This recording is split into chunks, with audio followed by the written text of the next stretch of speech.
Muy buenas tardes a todas y todos.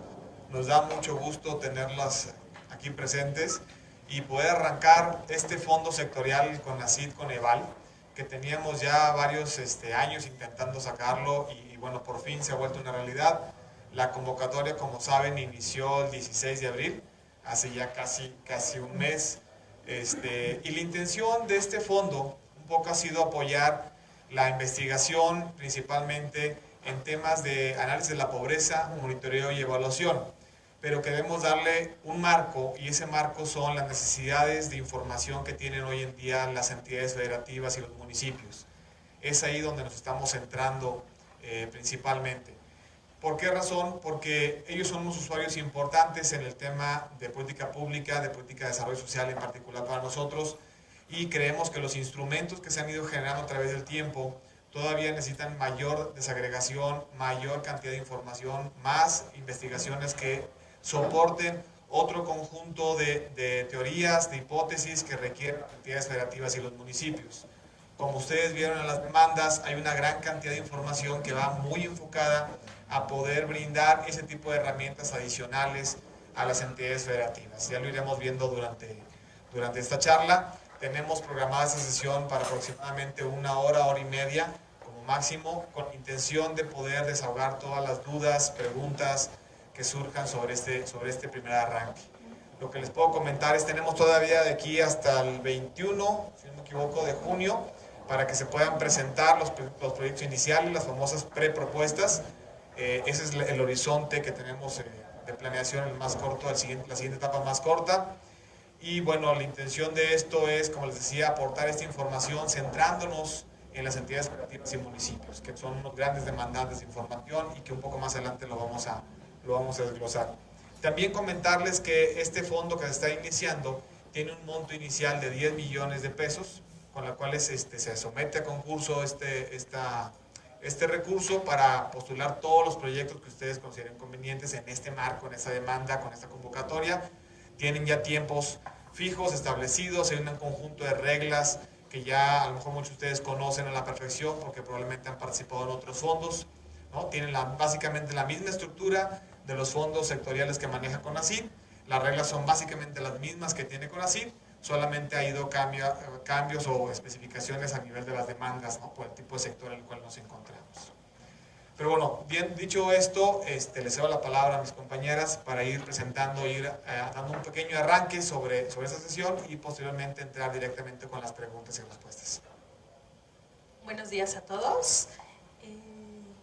Bien, bueno, rápidamente vamos a hacer un recorrido sobre la información que ya les compartimos y les hicimos llegar. Lo que nos importa aquí más bien es que ustedes puedan expresarnos y hacernos llegar sus dudas para que nosotros podamos solventarlas el día de hoy. También comentarles que posterior a esta sesión nuestros datos están disponibles en la página, seguiremos atendiendo dudas, no es exclusivamente el día de hoy. Bien, bueno, entonces recordando aquí, ¿quién puede participar? Pueden participar universidades e instituciones públicas, centros de investigación, sociedad civil, personas dedicadas a la investigación científica, que esto es lo que se establece en la convocatoria. Ahora, hay 3 documentos base que les hicimos llegar y que son en los que se establece toda la información que ustedes requieren conocer para poder participar. El primer documento es la convocatoria. En este documento se establecen en términos generales las bases que se tienen que cubrir para poder participar o para poder postular una prepropuesta y una propuesta al fondo. Y lo más importante es que en este documento se establece el calendario. Ya nos comentaba Edgar, la fecha límite para postular la prepropuesta es el 22 de junio a las 6 de la tarde. Esto es importante porque el sistema se cierra y posteriormente a esta hora ya no será posible subir ninguna información. El documento 2 son los términos de referencia. En los términos de referencia se establece con mayor desagregación la información que deberá cubrirse para postular una propuesta. Aquí se establece cómo deberá desarrollarse la propuesta, cuáles son las características que deberá contener la propuesta, los tiempos para elaborar el proyecto, las características, la selección de las propuestas, la evaluación técnica y administrativa de las propuestas. Y bueno, este documento es base para que ustedes puedan subir cualquier prepropuesta, para empezar, y después la prepropuesta. Y finalmente, el documento llamado Demandas del Sector, en el cual se establecen los temas prioritarios para esta convocatoria que estableció Coneval. En esta convocatoria se establecieron 4 temas, 3 de ellos relacionados exclusivamente con el área de pobreza y 1 relacionado con formación de capacidades. Bueno, la primera demanda está relacionada con los instrumentos para obtener mayor información de pobreza o carencias sociales con una desagregación mayor a la que actualmente se hace, que es a nivel municipal. Y hay otra vertiente de estudio que está relacionada con la periodicidad en que se genera esta información, que Coneval la realiza cada 5 años, y bueno, quisiéramos también ver propuestas en las que se puedan implementar a través de técnicas en las que este desarrollo se realice quizá con una periodicidad menor. La última vertiente de esta primera convocatoria es la que se refiere a la generación de instrumentos para recolectar información de pobreza o de carencias sociales.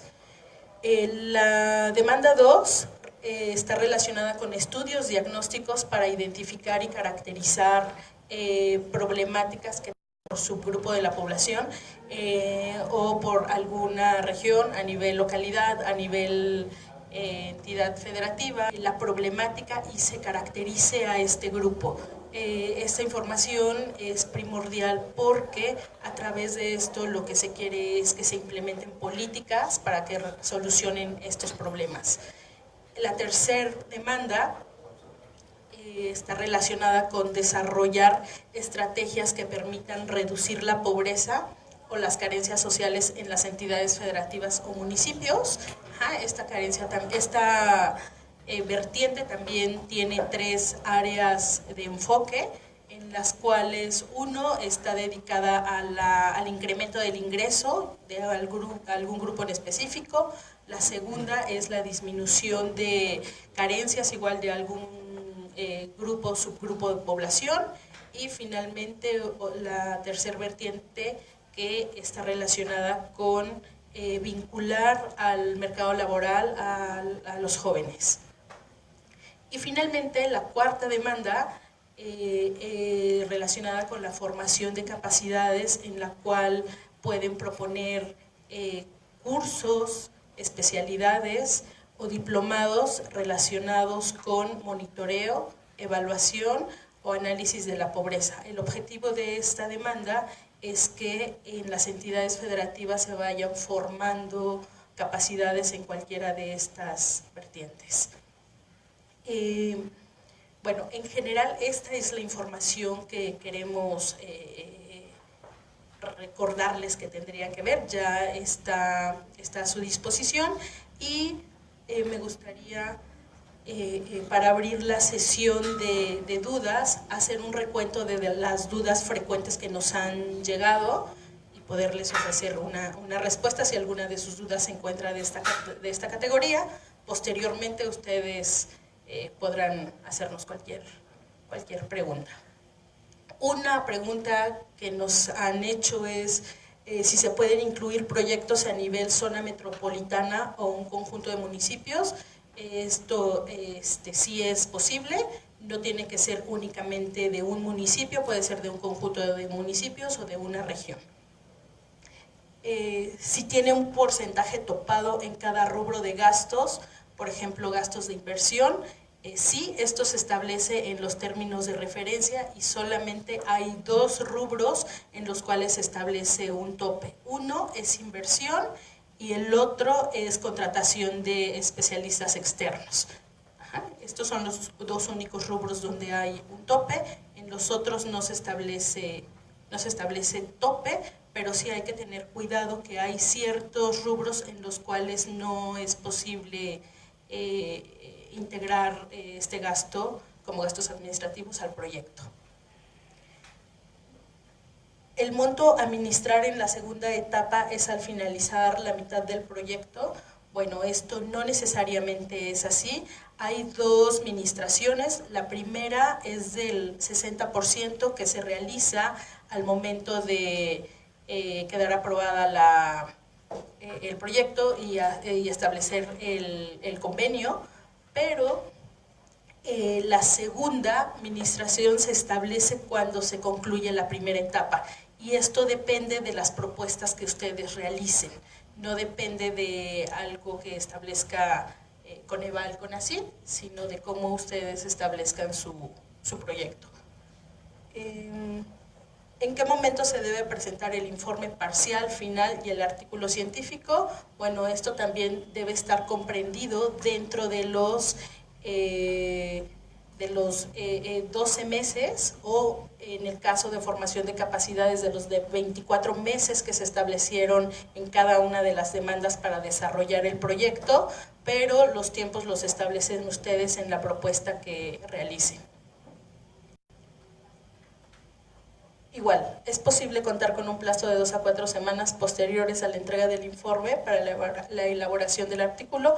Es exactamente igual, ¿no? Sí se puede establecer en el tiempo que ustedes consideren, siempre y cuando quede comprendido en este periodo que se establece en cada una de las demandas para desarrollar el proyecto. ¿Sí? Bueno. Ale, les quiero presentar a Alejandra de Conacit, que nos va a precisar una cosa. Hola, buenas tardes. Cuanto a la pregunta, el monto a administrar en la segunda etapa es al finalizar la mitad del proyecto. Como comentaban Nere, la segunda administración se realiza una vez que se finaliza la primera etapa, sujeto a 2 aspectos. Uno, la duración del proyecto y cómo dividen ustedes la duración de cada etapa, pero también la administración queda sujeta a la evaluación del primer informe técnico. Entonces, la administración no se realiza de manera automática. La segunda administración se va a realizar una vez que se encuentren validados tanto el informe técnico como el informe financiero. Esto es algo muy importante. Y en cuanto, ¿en qué momento es posible contar con un plazo de 2 a 4 semanas?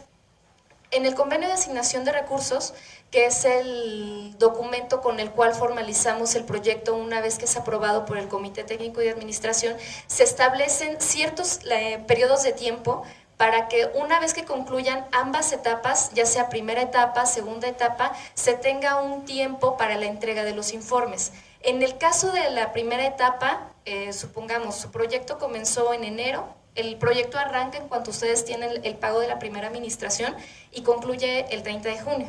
Entonces, de acuerdo a lo que señala el convenio de asignación de recursos, ustedes tendrán 7 días para entregar el informe. Para la segunda etapa, si su etapa dura otros 6 meses, entonces al concluir la segunda etapa, ustedes contarán con 30 días adicionales para poder entregar el informe. Solo quería precisar.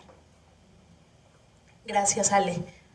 Bien, estas son las preguntas frecuentes que nos han hecho y bueno, a continuación queremos abrir la sesión de dudas. Estamos aquí, el área de pobreza nos acompaña aquí de Coneval, Conacit, Coneval, para responderle sus dudas. Yo vengo de la UAM, de Toluca. Con una pregunta, es la primera vez que participo y apenas antier me enteré de la convocatoria, soy nueva en esto. Esto de los artículos científicos, ¿cuál es el compromiso? ¿Tiene que estar publicado o solamente enviado? Para la publicación, para el artículo científico, que sale como producto, ¿debe estar publicado o enviado? Solamente enviado. Solamente enviado. Ajá, el propósito es que como resultado de esta primer convocatoria se haga una publicación integral de todos los proyectos que fueron financiados con este fondo. Perfecto, muchas gracias.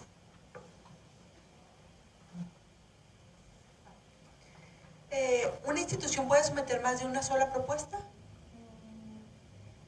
Sí, siempre y cuando los responsables técnicos sean diferentes. Cada propuesta debe tener 3 responsables, técnico, administrativo y legal. Puede ocurrir que tengamos, no sé, 3 proyectos de una misma institución, pero cada proyecto deberá pertenecer a una unidad diferente y también deberá ser su responsable técnico diferente. El responsable legal y el responsable administrativo no hay problema que la figura recaiga en la misma persona, puesto que comprendemos que se trata de la misma institución. Ahora, si se diera el caso de que una empresa quiera participar, porque no solamente entran instituciones de educación pública, también pueden entrar empresas. Si se diera el caso de que una empresa va a incluir más de un proyecto, entonces al interior de la empresa también se requeriría que existieran responsables técnicos a cargo de los proyectos. ¿Pero si podría ser un técnico y un legal el mismo o no? Sí, puede ocurrir, porque por ejemplo en el caso de las empresas muchas veces ocurre que el director de la empresa va a fungir como responsable técnico. Entonces, como el responsable legal es, digamos, esa figura con la que se va a tener el poder legal y sobre el que finalmente va a caer la responsabilidad jurídica del proyecto, entonces sí es posible que tanto el responsable técnico como el responsable legal recaigan en la misma persona.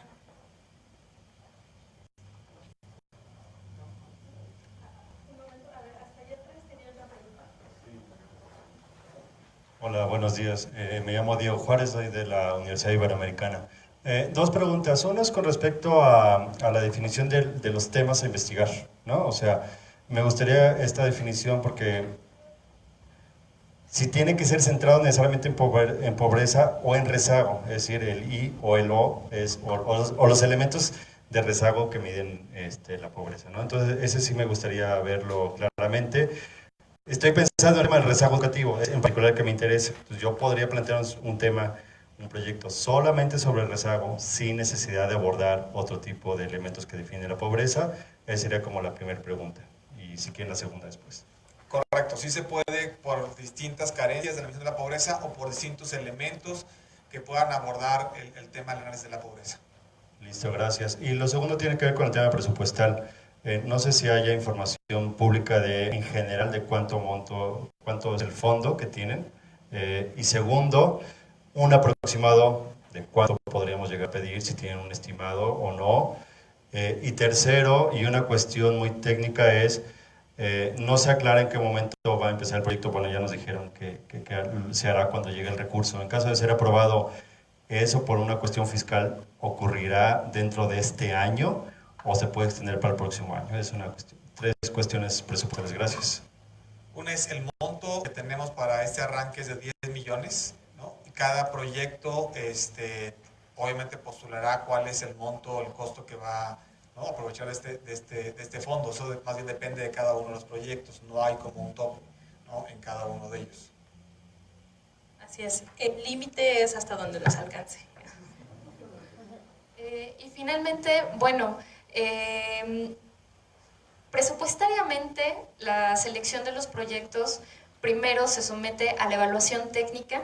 Hay que dejar claro que aunque ustedes propongan cierto presupuesto, este presupuesto también queda sujeto tanto a la revisión de la comisión de evaluación como a la revisión del comité técnico de administración. Pudiera llegar a ocurrir que probablemente se ajustaran algunos rubros, pudiera llegar a ocurrir. Y como bien comentan, realmente, como los términos de referencia lo señalan y la convocatoria lo señala, la cantidad de proyectos que puedan aprobarse también queda en función de la disponibilidad presupuestaria que hay al interior del fondo. Ahora, en términos de la formalización y el pago de las administraciones, por el calendario que nosotros traemos, los resultados se estarán publicando más tardar el 19 de octubre. El proceso de formalización, a partir del 19 de octubre, digamos que se parte en 2 etapas. Aquellos proyectos que resulten ser aprobados por el Comité Técnico de Administración tendrán 60 días para entregar toda la documentación administrativa que en su momento se solicite. Ahora, eso es por un lado. Paralelamente, se estará en el proceso de revisión y formalización del convenio de asignación de recursos. Este proceso no estamos obligados a que necesariamente se realice en un lapso de 60 días.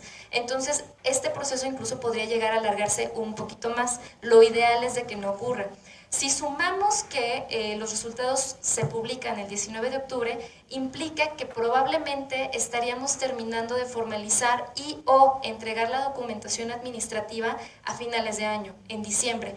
Pero consideremos que también ustedes instituciones pues se encuentran en periodo vacacional, entonces eso va a retrasar un poco el proceso, por lo que seguramente el pago de la primera administración se realice en los primeros meses del año. Ojo, también aquí depende mucho con la rapidez con la que su institución les proporcione la factura con la que ustedes van a respaldar el pago de la administración, porque nos ha ocurrido a veces que las instituciones no generan la factura hasta que no tienen el convenio de asignación de recursos firmado. Entonces eso podría representar una limitante para que ustedes oportunamente pudieran tener lista la factura.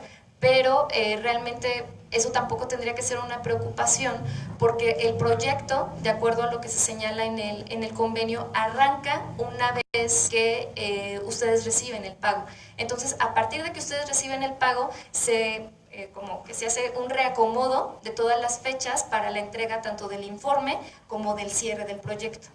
Entonces, por eso no habría problema. Hola, Sergio Benedicto del Colegio de Posgraduados. La intención es participar en la término de referencia 3, modalidad B, y mi pregunta está en función de la carta institucional. ¿El formato es en PDF o es electrónico? Y lo comento porque en una convocatoria antes aparecía en formato y luego nos lo pidieron en electrónico, y eso fue un motivo para que se descalificara porque no llegó al sistema y fue un verdadero lío. Esa es una. Se está contemplando la participación, además del Colegio de Posgraduados, la Universidad Intercultural y la Universidad Agraria de La Habana. Se requiere una carta de intención por ambas instituciones y en qué formato. Lo del presupuesto ya lo comentaron. El tiempo de ejecución, estoy pensando en 2 años, es válido 2 años. Y finalmente, la programación del inicio de actividades sería entonces a partir de 2019. Gracias.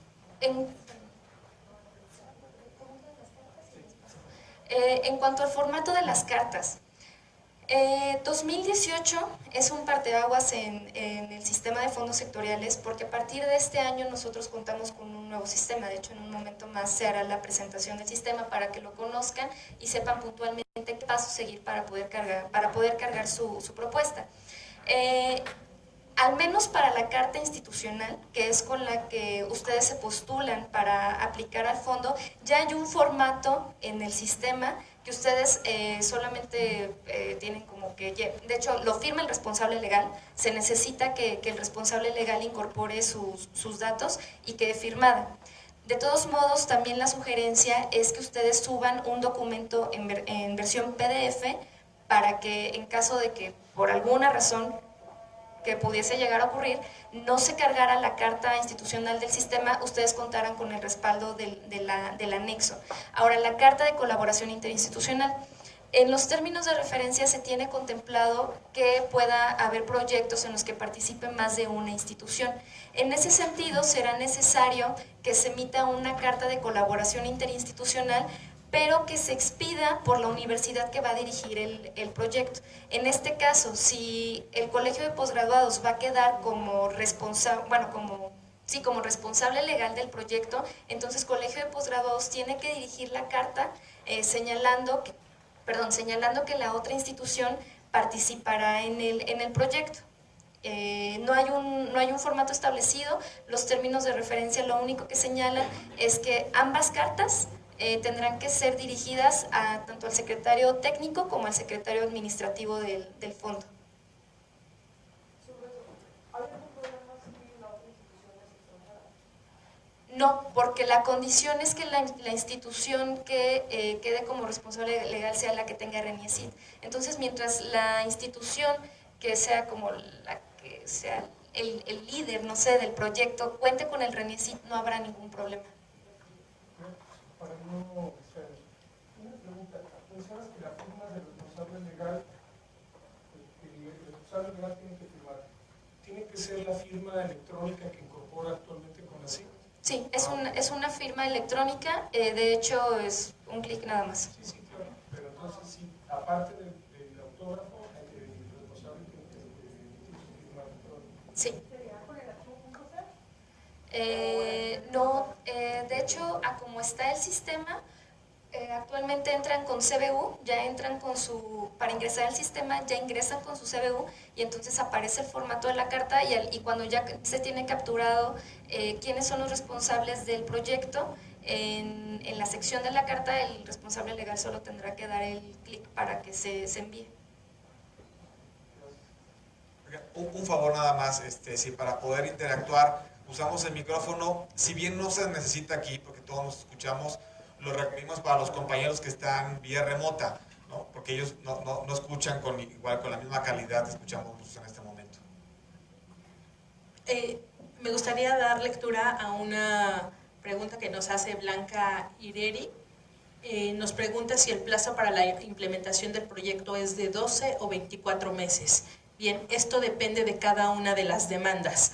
La demanda 1, la demanda 2 y la demanda 3 están sujetas a un plazo máximo de 12 meses y la única que tiene un plazo hasta 24 meses es la demanda 4 relacionada con la formación de capacidades.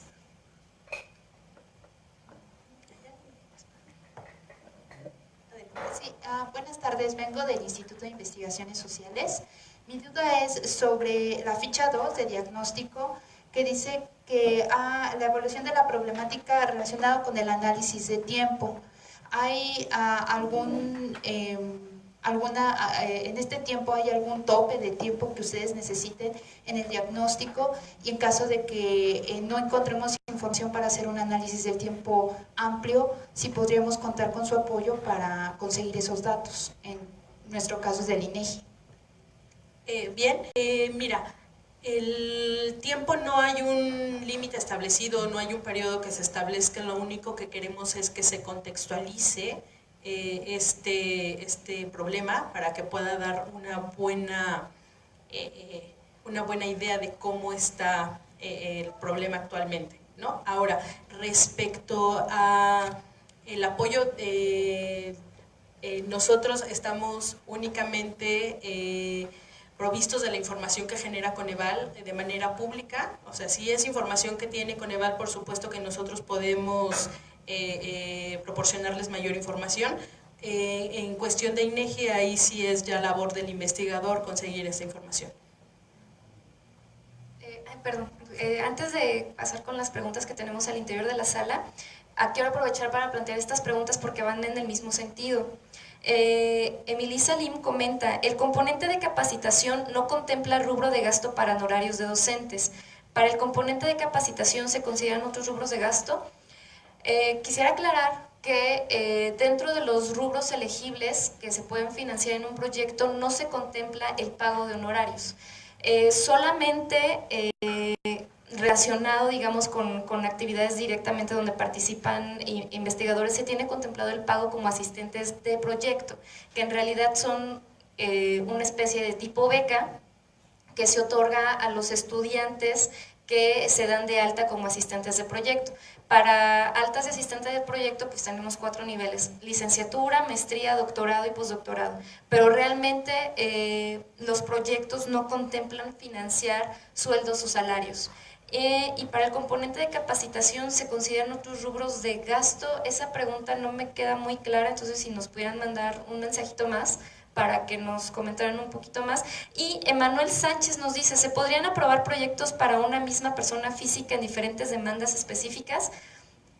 Por persona física creo que ahí ya no, porque entonces implica que el responsable técnico participe en más de un proyecto. Entonces, aunque se tratase de demandas diferentes, pues realmente no se podría hacer. Se tendría que seleccionar un solo proyecto y de una sola demanda. Y Emanuel Sánchez también pregunta, ¿cómo procede la carta de postulación para personas físicas? La persona física actúa también como responsable legal, entonces no hay ningún problema para que puedan cargarla en el sistema. Cuando están hablando de las investigaciones que se pueden hacer en los municipios y zonas metropolitanas, ¿son diagnósticos semejantes a los que se hicieron hace como 10 años por parte de Subsemón y Ceneval, de que se investigaban como 20 variables diferentes, pobreza, vivienda, salud, etcétera?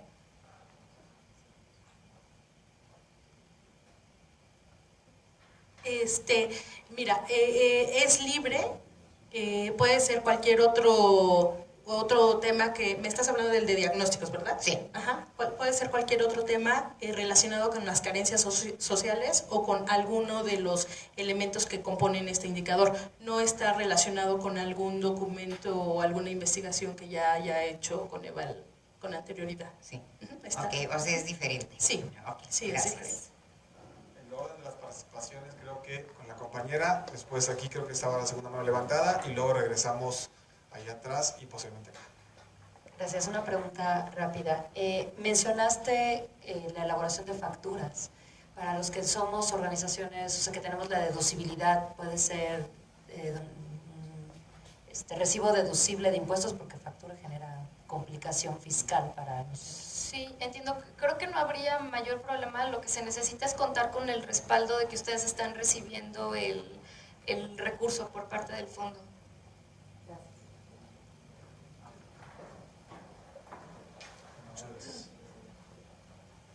En el tema, bueno, Sergio de Durango, el gobierno del estado, nosotros estamos tratando de conjuntar esfuerzos con investigadores de nuestro estado para que los resultados de las investigaciones puedan servir para tomarlos como base y actuar conforme a la distribución del recurso, específicamente en el combate a la pobreza. La duda en específico viene a colación del comentario reciente. No se pagan honorarios, pero en el caso de la línea 4, donde se establece un posible diplomado que capacite a funcionarios, etcétera, ¿cómo se hace para que quien se contrate reciba ese pago, quien vaya a impartir, digamos, los diplomados, reciba ese pago, o cómo establecer esa línea para tener un poquito más claro? Nada más. Gracias.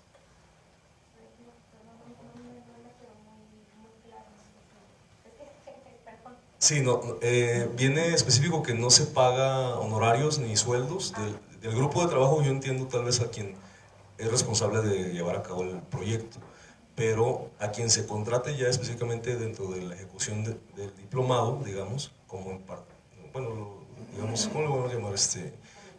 ¿Quién instruya exactamente? ¿Cómo es? ¿A partir de todo concurrente o cómo tiene que ser? Gracias. Realmente ese aspecto depende cómo planteen ustedes su proyecto. ¿Qué son los concurrentes? Las partidas, o más bien los rubros concurrentes, son los recursos que la institución va a aportar al proyecto, que no provienen del fondo. Entonces, si en algún momento dijeran, yo voy con la demanda 4 y voy a hacer un diplomado, y entonces mis concurrentes se van a destinar para el pago del instructor, lo tienen que especificar en la propuesta. Ahora bien, pensando en una posibilidad, ustedes tienen la opción de hacer la contratación de servicios externos especializados. Solo pueden contratar servicios externos especializados, con un presupuesto no mayor al 30% del total. Entonces, esa podría ser una opción en caso de que se optara porque el recurso saliera del fondo.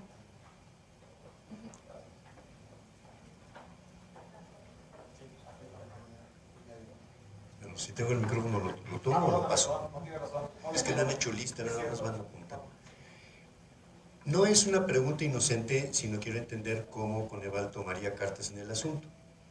Si son 10 millones, se espera que se cumplan los 4 sectores. Por lo tanto, 2,5 millones. Se espera al menos 1 o 2 proyectos por sector, por lo tanto, 1,5 millones, un cuarto por sector. ¿no? Por investigación. Entonces, ¿qué pasa si no ajustan precisamente estas cantidades? De repente, 1 o 200 es poco para un año, ¿no? Termino porque son en cadenita. Es también medio inocente, pero en términos de rumor que escuché hace 3 o 4 meses.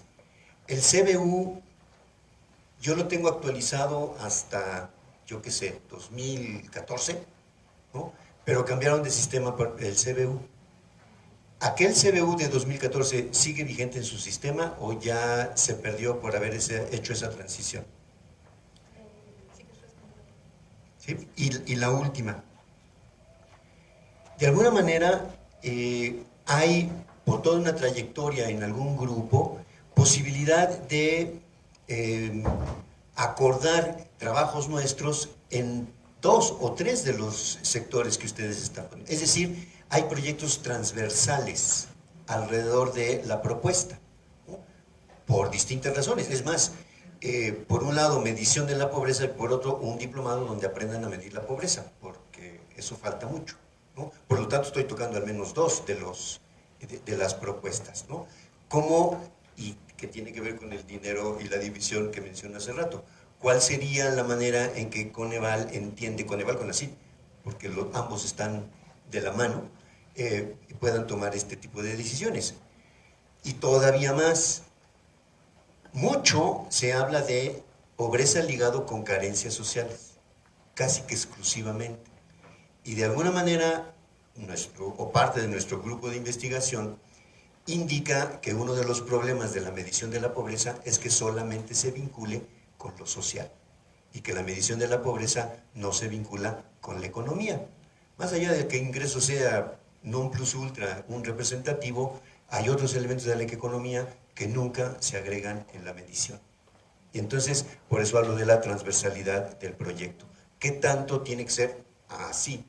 Y el análisis que se puede hacer de los proyectos, en serio, para los 4 elementos da lo que hemos hecho y pensamos se puede hacer. Bien, respondo tus preguntas. Mira, cuando se plantearon estas propuestas, sí sabíamos que había algunas que se podían mezclar, precisamente por esto que comentas que ninguna es externa a otra, pero lo que sí creemos es que nos gustaría que cada equipo profundizara en cada uno de los temas, por eso es que se dividieron. Ahora, respecto a los recursos, no hay algún criterio que establezca que se tienen que cubrir las 4 demandas. Estas demandas las puso Coneval en la mesa a partir de una encuesta que realizó con las entidades federativas respecto a las necesidades de información que pudieran ellos tener. Pero no hay ninguna restricción que te diga que tienes que cumplir los proyectos en las 4 demandas. Si nos llegan los mejores proyectos en una sola demanda, ahí es donde se va a ir el recurso. Y esto lo selecciona la comisión de evaluación, que está compuesta por expertos en temas de evaluación de pobreza, y que son investigadores con registro del SNI, de CONACYT. Entonces, no hay restricciones respecto a lo... Bueno, en cuanto a CBU, efectivamente, a partir de este año, los sistemas vive el CBU vigente. Entonces, de hecho, en la convocatoria se señala que se debe de cumplir con 2 cosas. Tener el RENIECIT actualizado para la inscripción del proyecto, solicitar el apoyo, pueden contar con una preinscripción, pero al momento en el que se apruebe y reciban el recurso deberán de contar ya con la inscripción definitiva y mantenerlo vigente mientras se desarrolla el proyecto. El segundo criterio es que efectivamente deben de contar con el CBU actualizado. Entonces, en ese sentido sí es necesario que actualicen el CBU con la nueva plataforma, porque además esa nueva plataforma es la que está alimentando el actual sistema de fondos. Lo que entendí es que si no se hizo en cierto momento esa actualización, se perdió lo anterior. ¿Es así o no? No, no. O sea, lo que yo guardé en 2014, ahí sigue. Sí. Perdón, quisiera aprovechar porque se nos están acumulando las participaciones de las personas que nos acompañan en línea. Para este cedo la palabra a Nere. José Antonio Huitrón pregunta, sobre la demanda 4, formación de capacidades para el análisis de pobreza, monitoreo y evaluación, ¿esa capacitación debe ser gratuita? ¿Nosotros debemos convocar a los asistentes?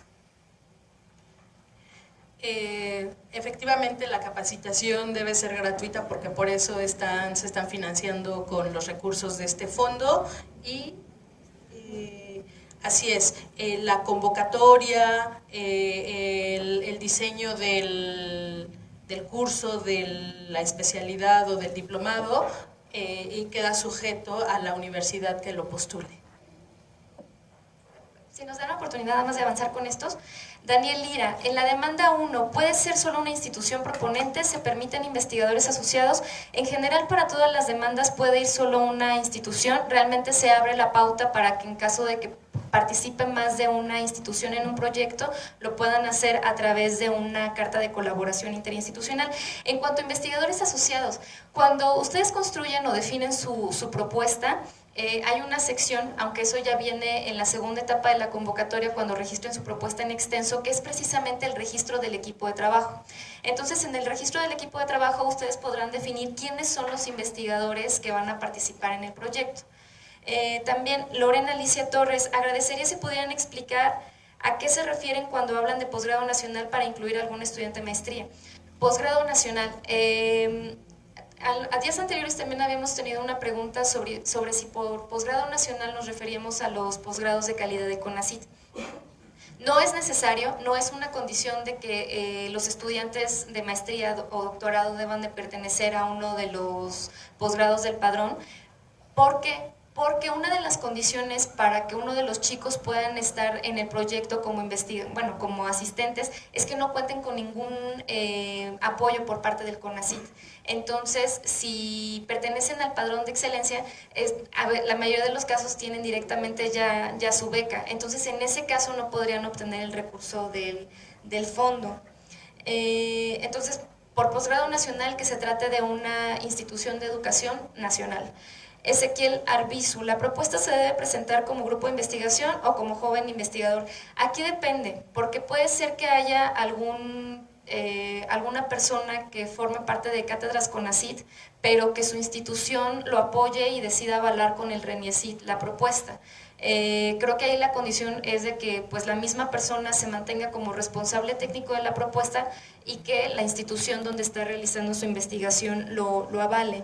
También Ezequiel Arbizu, ¿un catedrático de CONACYT comisionado a la Universidad Autónoma de Chapingo puede participar como responsable técnico? Sí puede participar, porque realmente en este caso sería la Autónoma de Chapingo quien pondría el RENIECYT. Y también Ezequiel Arbizu, ¿el responsable técnico debe pertenecer al SNI? ¿En qué nivel? No es necesario, no es exclusivo el hecho de que solamente puedan o deban participar investigadores nivel SNI.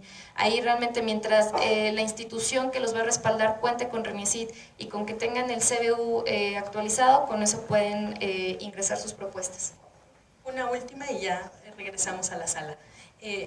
Ezequiel Arbizu, de las áreas temáticas, en específico la 3, ¿se puede proponer en la modalidad de investigación científica aplicada? Sí, de hecho, creo que la mayoría de las propuestas que se proponen van a modalidad de investigación científica aplicada. Aquí en la sala presencial tenemos 4 participaciones, si quieren tomamos esas 4 y luego después regresamos otra vez a la remota. Eso sería 1, 2, 3... Ah, caray, ya se me hicieron aquí las cuentas. Muy bien, muchas gracias. Okay, yo tengo varias preguntas. Regreso un poco a la parte de la categoría 4 sobre la parte de los honorarios. Si esto se plantea dentro de una universidad, entonces, ¿a quién dé la capacitación tampoco se le puede pagar? O sea, lo tiene que cubrir la universidad. O sea, si no contratamos como alguien especializado, si no es como algún profesor de la universidad, entonces no se le puede pagar. Sí, no se podría pagar. Por ejemplo, incluso si dentro de su equipo de trabajo pensando, ¿no? Y tratando de atar el cabo, metan ya el profesor a su grupo de investigación y entonces que ya quede dentro de la plantilla del grupo de trabajo. Porque esto también es importante mencionarlo y aprovecho la ventana para comentarlo. Ha habido ocasiones que normalmente cuando ustedes registran su proyecto tienen un cierto listado de personas que van a participar en el proyecto, pero cuando ya está el desarrollo del proyecto van surgiendo nuevos integrantes.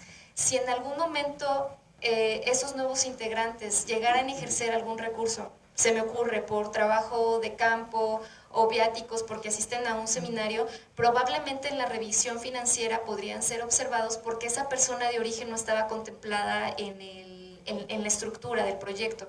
Entonces, cuando eso ocurra, lo que se sugiere es o lo integran desde el inicio del proyecto o en su momento notifican al secretario administrativo que se incorporaron nuevos miembros al equipo de trabajo para que si hay algún ejercicio de recurso no lo tengan que reintegrar. Ok, tengo varias preguntas. La categoría 4 dice que el diplomado o las capacitaciones se tienen que impartir desde una universidad. ¿Necesita que tenga como algún tipo como de validez o alguna característica como lo que se les entrega a los participantes en caso de que sea diplomado o así? Y la otra es, si hubiera una organización de la sociedad civil que quisiera proponer entrar a esta parte de hacer los cursos, ¿se tiene que asociar con una universidad para que entonces pueda entrar a esta categoría?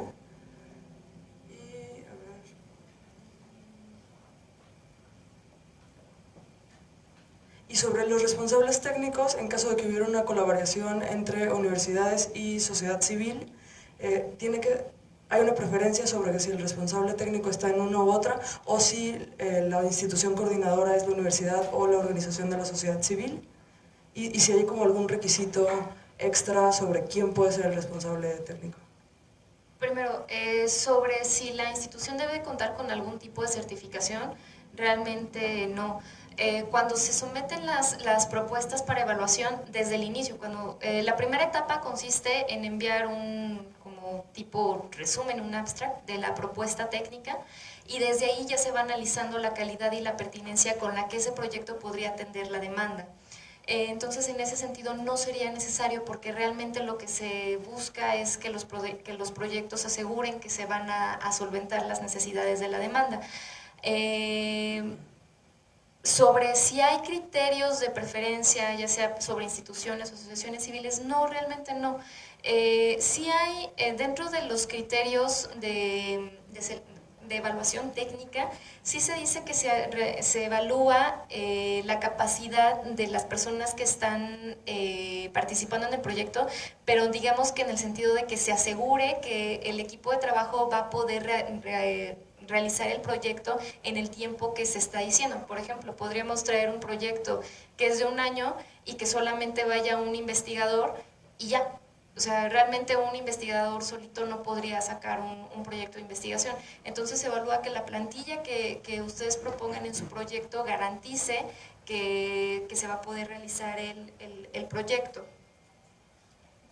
Lo que es que en el objetivo 2 de la categoría 4, en el objetivo específico, dice que las capacitaciones se tienen que impartir desde una universidad. Entonces ahí nos queda la duda si también las organizaciones de la sociedad civil entonces quedan excluidas de esta categoría. Digo, sí, no, bueno, es como en un total apego a la ficha, pero sí. Se establece dentro de la universidad o centro de investigación, ¿no? Entonces, como tal, no hay una restricción que sea únicamente dentro de una universidad. Ok, perfecto. Hola, buenas tardes. Me llamo Ismael Valverde y vengo de la UNAM, del Programa de Estudios de Desarrollo. Tengo dos preguntas, bueno, varias preguntas en general. ¿El RENIECIT tiene que ser del centro de estudios o tiene que ser de la UNAM en general? Porque, digamos, cada entidad de la UNAM tiene una categoría jurídica distinta, entonces, ¿tiene que ser del centro de investigaciones o de la UNAM? Normalmente los proyectos de la UNAM se registran con el RENIECIT de la institución y de acuerdo a la normatividad que existe al interior de la universidad, el convenio de asignación de recursos se firma en compañía del director del instituto. Entonces realmente no hay ningún problema, porque entonces ya en el CAR no solamente aparecen los 3 responsables y los secretarios, sino también aparece el director del instituto. como, digamos, como un aval legal. Entonces, tendría que ser a nivel centro, ¿no? Centro del instituto, digamos. Sí. Ah, ok.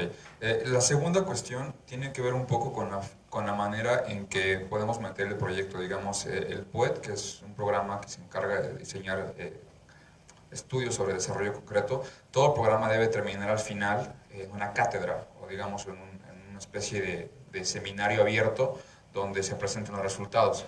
Es un requisito para cualquier programa del PUED. Pero en nuestro caso lo que queremos hacer es básicamente centrarnos en la demanda 2, pero nos limita porque dice que, bueno, como dicen ustedes, en concreto PEGO, solamente señala como nivel de delegación municipio o localidad, pero queremos nosotros justamente abordar todos niveles mayores según la categoría del SUN. Entonces se podría, digamos, bajar todavía más el nivel de agregación e incluir más de una carencia de pobreza, no hay ningún problema. Y al fin... Yo sé, y me lo confirmó, que para varios CBU se borraron y que ya no están en el sistema. El chisme completo dice que solo al SNI 3 le hablaron previamente y le dijeron, oye, lo vamos a borrar, así que apúrate. Pero algunos ya borraron los CBU.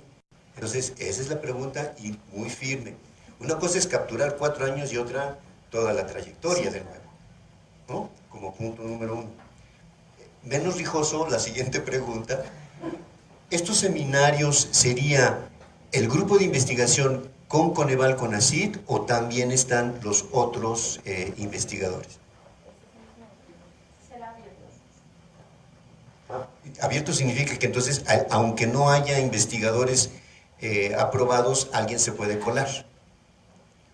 O sea, si a mí me rechazan, ¿yo puedo participar de ese seminario? No, solamente va a ser para los proyectos que fueron financiados con el fondo. Ellos se va a construir un seminario al final para que presenten sus resultados. Ahora sí con la compañera aquí enfrente, y luego regresamos ahí atrás. Y después en la siguiente ronda también cortamos. Francisco Arce, del Colegio de la Frontera Sur en Chiapas. A ver, me voy a referir a la demanda específica 2. Y quiero leer lo que dice la convocatoria, pues para que sepamos a qué me refiero. En los objetivos específicos dice identificar, definir y describir el problema o necesidad en una entidad federativa, municipio o localidad asociado a una carencia social. Nuestra pregunta es en el sentido que si es posible hacer un estudio integral que aborde no solo una carencia, sino las 6 carencias en general, porque si vamos a desplegar un equipo de investigación, encuestador, ¿verdad?, y trabajar con una carencia, pues lo mismo da trabajar con las 6. Claro, sí es posible, sí es posible. Lo único que nos gustaría en esta es que el nivel de desagregación sea municipal, o sea, sí, municipal sería en este caso, local, ¿no?, con mayor desagregación, porque Coneval únicamente tiene diagnósticos a nivel federal. De hecho, vamos a ver, si es a nivel municipal, pero obviamente a nivel de segmentos, o sea, así es, o sea, por grupos, subgrupos de población. Sí, así sí es posible. Ahora, lo que no se puede es abordar 2 demandas al mismo, eso es lo que ya no, o sea, hacer lo que comentaban, una transversal, eso no. O sea, con una sola demanda, aunque abarquemos varios aspectos, pero dentro de la misma demanda. Así es. Perfecto, muchas gracias. Perdón, antes de pasar al resto de las preguntas, sí es importante señalar, hay veces que muchos proyectos se quedan fuera en la revisión administrativa, y la revisión administrativa precisamente tiene que ver con a cuántas demandas se está vinculando el proyecto, si están respetando el hecho de solicitar solo el 5% para inversión en equipo de cómputo, el 30% para servicios externos especializados, y si están enviando su carta de colaboración interinstitucional, o si están enviando su carta de postulación.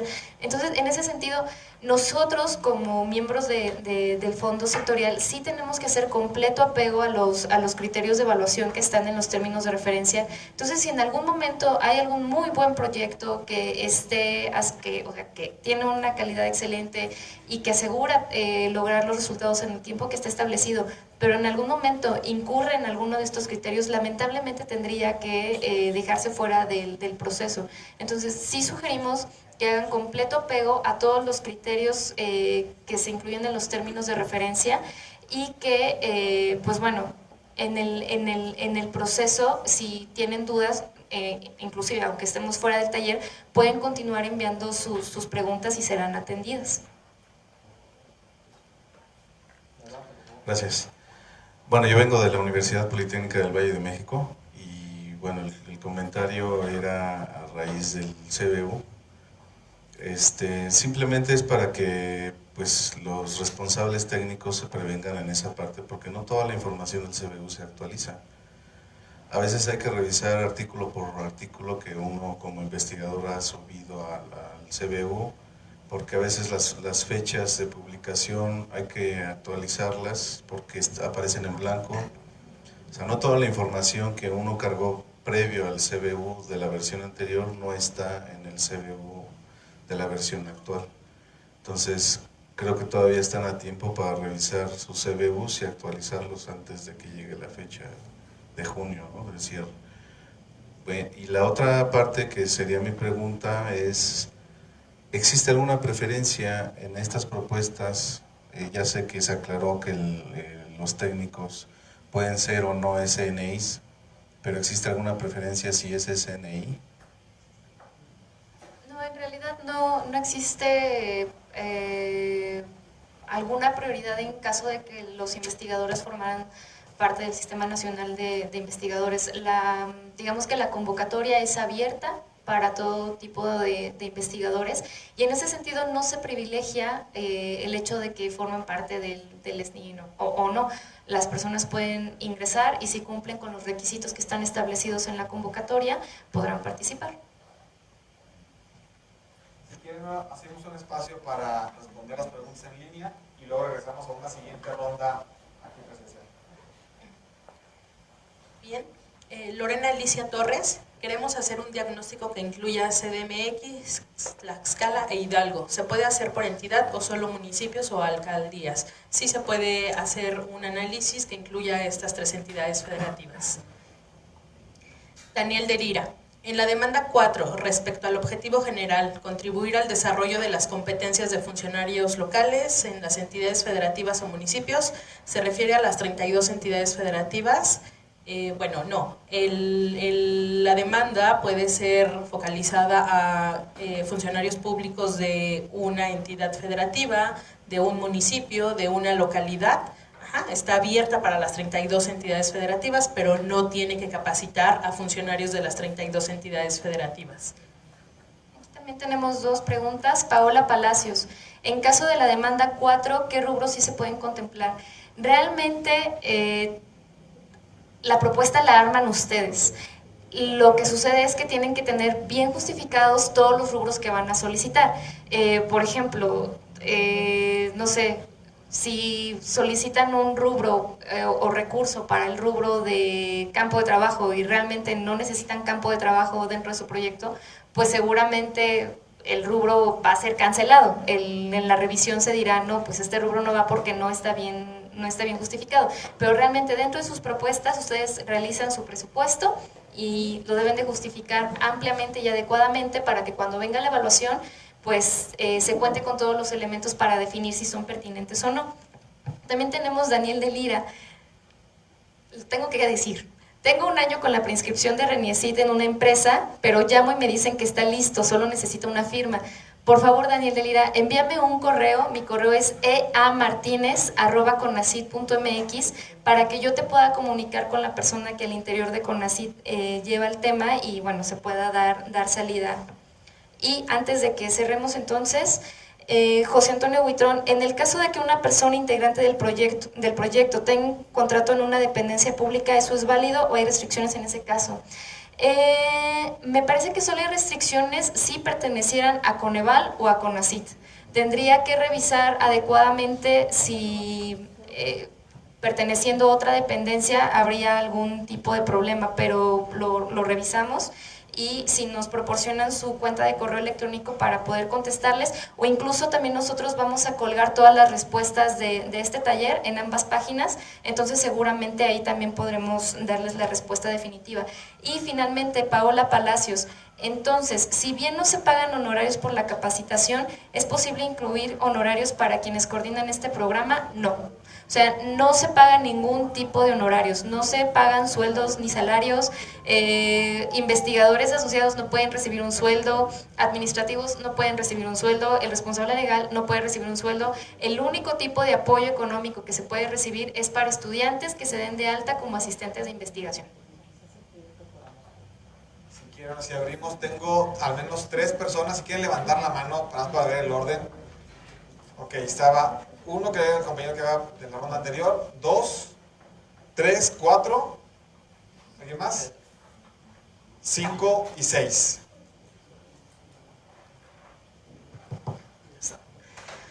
Hola, ¿qué tal? Sergio Velarde de Visión Social Consultores del Estado de Chiapas. Tenemos 3 preguntas. Ya de alguna forma creo que lo que han hecho anteriormente en las rondas he contestado varias de ellas, pero ahora tratando de reforzar. Una de ellas es en relación a las ACES, porque nosotros participaríamos como sociedad civil. La sociedad civil tiene que tener alguna visión, o a nivel de visión, a nivel de misión, que sea... que case o que sea, digamos, cercano a los objetivos que inspiran esta participación del fondo, es decir, la búsqueda de algún fin social, o no es relevante. Esa sería una pregunta. Otra segunda pregunta sería en torno a digamos, como los mecanismos o alcances que dentro del proyecto puede tener, o el impacto que puede tener. De manera específica, nosotros estamos visualizando la demanda 3. En la demanda 3 nosotros tenemos un objetivo muy firme de poder colaborar a nivel de las municipalidades para hacer uso de información como la información de padrones. Esto es un tema que lleva mucho tiempo, también los mismos actores han identificado problemas. No obstante, nosotros quisiéramos saber si dentro del alcance del proyecto habrían recursos institucionales, en específico si Coneval o a través de las instituciones se puede aceitar o facilitar los procesos de intercambio de información, o tendríamos que recurrir como a los medios que ya tenemos, ¿no? Demanda de solicitudes a través de transparencia y lo que se dispone. Y luego 3, esta se desprende un poquito dentro del contexto de los proyectos, el uso o aprovechamiento de los recursos humanos.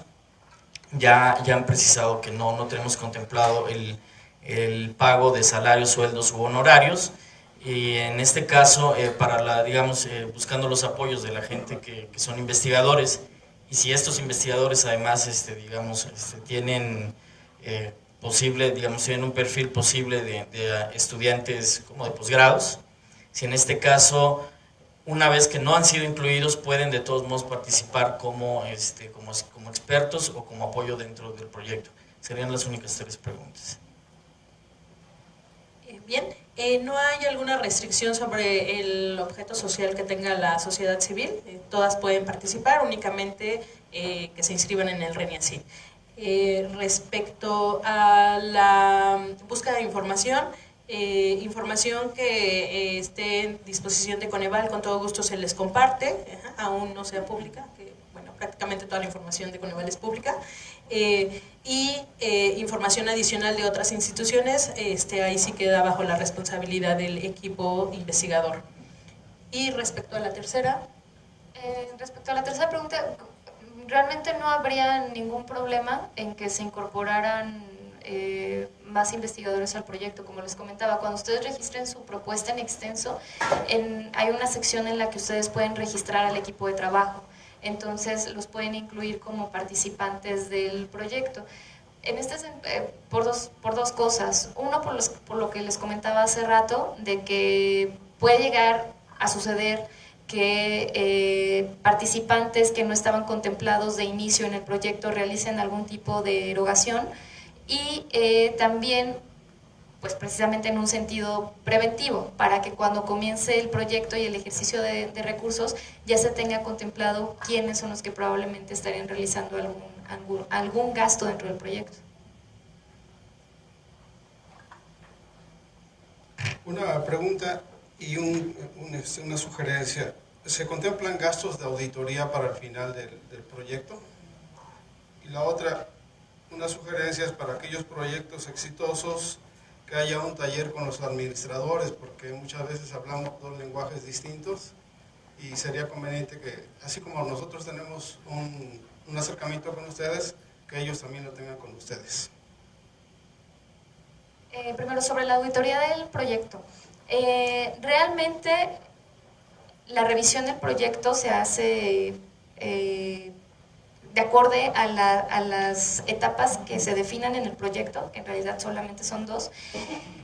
Desde la primera etapa, al finalizar, ustedes entregan un informe financiero. Y de hecho, la labor al interior de la Secretaría Administrativa es revisar el informe financiero que ustedes entregan y contrastar contra todas las facturas que se estén generando en el proyecto. Y al finalizar el proyecto, se vuelve a repetir. ¿Qué es lo que puede pasar? Puede llegar a suceder que se realicen algunos gastos que no estén contemplados dentro de la estructura del presupuesto y que ustedes incluyan el ticket o la factura, y seguramente se pedirá el reintegro. Cosas que llegan a suceder. Hacen una estancia de trabajo porque van a realizar campo de trabajo o asisten a algún seminario y entonces realizan compra de souvenirs o compran bebidas, artículos de limpieza. Ese tipo de compras no se pueden realizar con recursos del fondo. Entonces, en ese sentido, si en algún momento se detecta alguna factura que contenga esos rubros, seguramente se va a solicitar que se reintegre el recurso. Por lo tanto, no se contempla el hecho de que tengan que pagar por parte del proyecto la auditoría del mismo, porque la revisión financiera realmente se realiza a partir del fondo.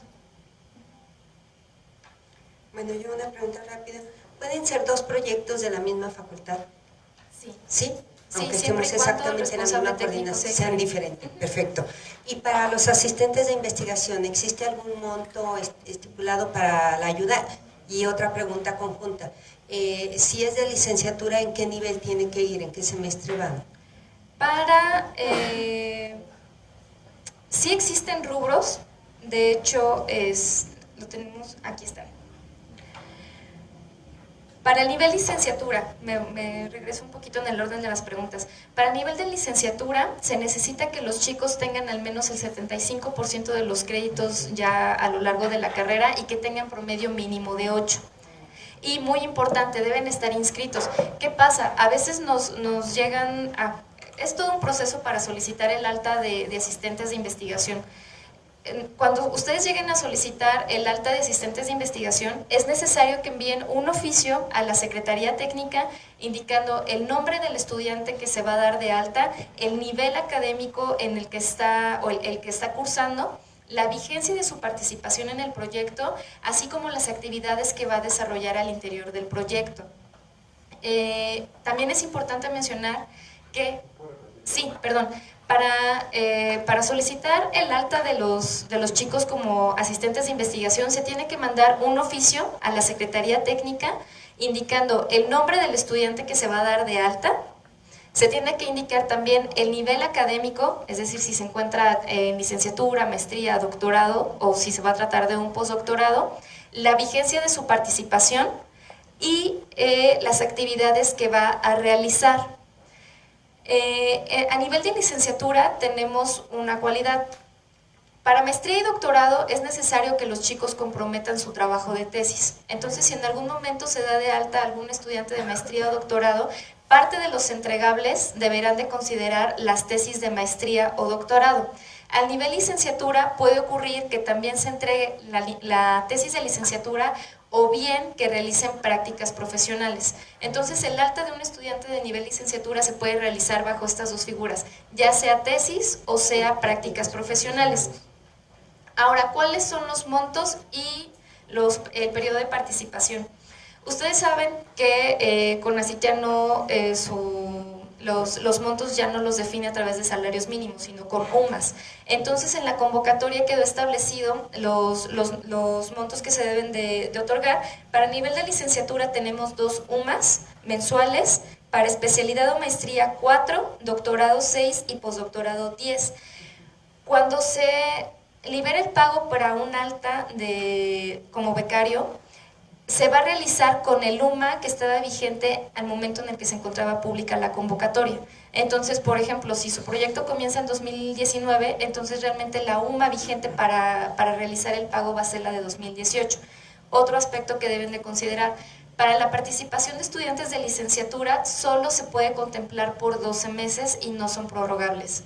¿Cuáles sí son prorrogables? Maestría, doctorado y postdoctorado. Para maestría pueden participar hasta por 18 meses y se puede prorrogar su participación, claro, siempre y cuando esté dentro de la vigencia del proyecto. Para doctorado puede ser de 24 meses y postdoctorado puede ser de 24 meses. Ojo, es muy importante que todos los chicos se encuentren inscritos. ¿Qué ha llegado a pasar? Nos envían solicitudes para dar de alta estudiantes que ya concluyeron su carrera, o ya concluyeron la maestría, o ya concluyeron el doctorado. Cuando están elaborando su tesis, no hay problema, porque entonces su tesis quiere decir que está vinculada al proyecto de investigación que se está desarrollando. Sin embargo, si el chico ya está titulado, ya concluyó la maestría y ya no está inscrito, entonces no hay manera de que nosotros lo podamos dar de alta. Y creo que ya serían todas las salvedades en cuanto al alta de asistentes. Sí. El UMA lo encuentran publicado en INEGI y ahorita está alrededor de los 2.400 pesos.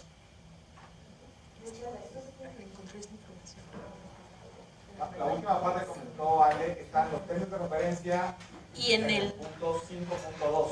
Así es. También mayor precisión de esta información la pueden encontrar en el manual administrativo, cuya liga también está integrada en los términos de referencia.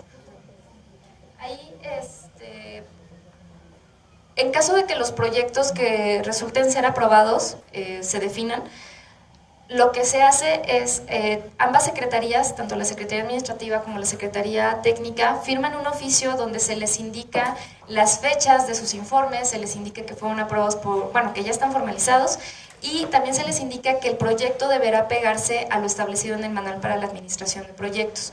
Entonces, en ese manual ustedes podrán encontrar muchísimas cosas en cuanto al ejercicio de recursos, todo el mecanismo para solicitar el alta de un asistente de proyecto y los términos en los que tienen que entregar sus informes.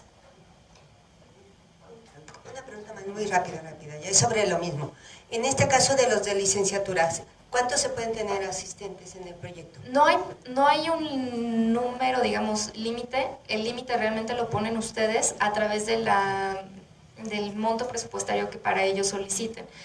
De hecho, una vez que están aprobados los proyectos, el único rubro que ustedes no pueden mover es el que está destinado para asistentes de proyectos. Pudiera ser que digan, no gasté viáticos, entonces necesito más dinero para incorporar más becas. Entonces ese movimiento sí lo pueden hacer, pero lo que nunca van a poder hacer es restarle a ese monto. Entonces ustedes, no sé, normalmente si necesitan 2 de licenciatura por un año, necesitan como 156,000 en el rubro para que les alcance bien para ambos becarios. También pueden jugar, y lo digo así porque a lo que me quiero referir es que pueden jugar con la vigencia de cada uno. Ustedes pueden tener 3 de licenciatura y 2 de maestría, pero a lo mejor no por un año.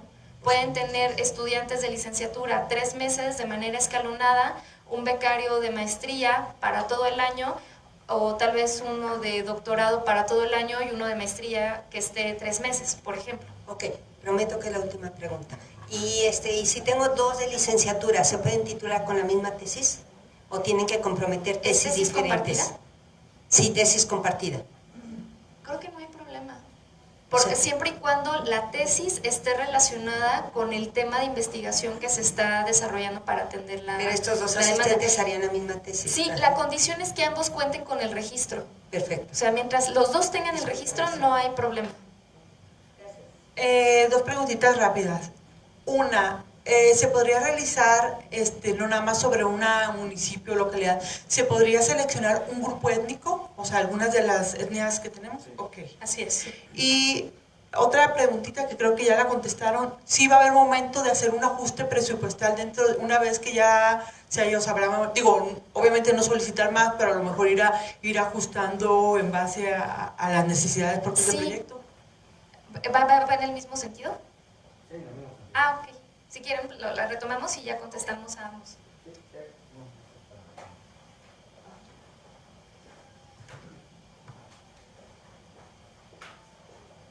Me saltó, justo estaba pensando, soy Humberto García de la UAM de Morelos. Nosotros estamos interesados en hacer un estudio, pero no de grupo étnico, sino del sector obrero de la automotriz. No sé si también puede entrar dentro de la demanda de diagnóstico. Primero contesto la parte de presupuesto.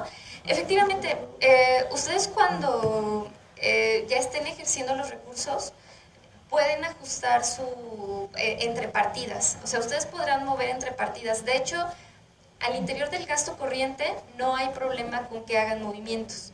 Pero si en algún momento quisieran solicitar, o más bien, si en algún momento quisieran hacer un cambio de gasto corriente a gasto de inversión o de gasto de inversión a gasto corriente, entonces tienen que solicitar autorización del secretario administrativo. Porque si en algún momento ustedes llegaran a mover algún rubro y lo destinaran entre, o más bien, sí, y lo destinaran entre corriente e inversión o de inversión a corriente, entonces ahí podría haber un problema. Pero mientras se esté ejecutando, ustedes pueden solicitar los ajustes que sean necesarios, siempre y cuando también estén bien justificados, ¿no? O sea, si realmente no se justifica bien el movimiento entre partidas, no se va a considerar procedente. ¿Quién tenía el número 5? Acá. Hola, ¿qué tal? Soy Héctor Rubio de Acción Ciudadana Frente a la Pobreza. Una pregunta, nosotros somos una red de organizaciones de la sociedad civil. Como red no tenemos personalidad jurídica. Entonces, para presentar el proyecto, ¿lo podríamos presentar así como red o tendríamos que explorar otras alternativas para cumplir con los requisitos de la convocatoria? ¿Ustedes ya se encuentran inscritos en el RENIECIT? No. El primer paso es dar de alta a la asociación en el RENIECIT para que puedan participar en la convocatoria. ¿Por qué? Porque incluso cuando ustedes ingresen al sistema, si no capturan el RENIECIT ya no van a poder avanzar. Entonces sí es uno de los datos necesarios para la captura de la propuesta y para que ustedes puedan continuar en el proceso. En ese sentido, no hay ningún problema el hecho de que tengan que buscar asociarse con alguna institución. Si ustedes lo quisieran hacer, también lo pueden hacer, o podría presentarse el caso contrario. Ustedes no tienen RENIECIT, pero a lo mejor encuentran alguna otra asociación que sí cuente con el RENIECIT. Entonces, esa institución sería la que podría registrar el proyecto, aunque digamos que la responsabilidad jurídica y legal recaería en esa otra asociación. Gracias. Hola, muy buenas tardes. Juan Carlos Márquez de la Universidad Politécnica Metropolitana de Hidalgo. Dos preguntas. La primera, me gustaría saber si podemos incluir dentro del estudio una perspectiva de género, número 1, y número 2, el estudio debe ser a nivel estatal, regional o municipal, y cuál sería mejor, cuál tendría mayor impacto, vaya, dentro de ellos. Bueno, porque puede ser municipal, ahora es muy simple, lo quisiéramos un poquito más amplio, por eso la pregunta. Sí, en ese caso no hay ninguna restricción, o sea, ustedes pueden también integrar perspectiva de género, y respecto a la unidad de análisis depende del proyecto que ustedes implementen. Ajá. El objetivo precisamente de este fondo CONACYT es que se incentive la investigación y la información que hay principalmente respecto a localidades o unidades que el Coneval no analiza. A ver, quiero hacer una pregunta en relación a los fondos concurrentes. ¿Hay algún monto establecido para la mezcla de recursos o nosotros de manera interna en el grupo de investigación definimos cuánto aportamos y cuánto solicitamos a la convocatoria? Ese es bueno, empezamos con eso. Sí, en realidad de principio no hay ningún techo presupuestario para que ustedes digan, o que nosotros digamos tiene que ser el 10% del presupuesto que están solicitando el fondo, o el 30, o el 50, no hay una limitante. ¿Qué es lo que sí deben de tener en consideración? Todo lo concurrente que la institución llegue a aportar al fondo se va a tener que incluir en la cuenta donde se va a depositar el recurso que está otorgando el fondo. ¿Por qué? Porque también ese recurso va a ser auditable en el ejercicio. Entonces, de hecho, desde la propuesta, no sé, por ejemplo, ustedes podrán decir, nuestra institución va a poner 100,000 pesos de concurrente y tendrán que desglosar esos 100,000 pesos en cada una de las partidas para que se pueda identificar a qué se va a destinar ese dinero. Ok, y la otra pregunta, regresando a los términos de referencia, habla de que dentro del gasto corriente se consideran gastos inherentes al trabajo de campo. Habla de pago de trabajo eventual por levantamiento de encuestas, recolección de muestras, aplicación de entrevistas, pago de traductores de lenguas indígenas y transportación. Con esto entiendo que sí puedo contratar encuestadores. Sí, claro que sí. Perfecto. O sea, obviamente estos encuestadores no son investigadores asociados de ningún tipo, son jóvenes o son personas que son encuestadores profesionales que son necesarios para el desarrollo del proyecto. Sí los puedo incluir, sí los puedo pagar, incluirles viáticos, todo, ¿verdad? Sí. Perfecto, gracias. Muy bien, si quieren, aquí cerramos esta ronda presencial y vamos a las preguntas en línea. José Antonio Huitrón nos pregunta, respecto a la demanda 4, ¿es privativo que el curso sea presencial o puede ser en línea o una combinación? No hay ninguna restricción, sí puede ser un curso presencial, puede ser una combinación de ambos o incluso puede ser totalmente en línea.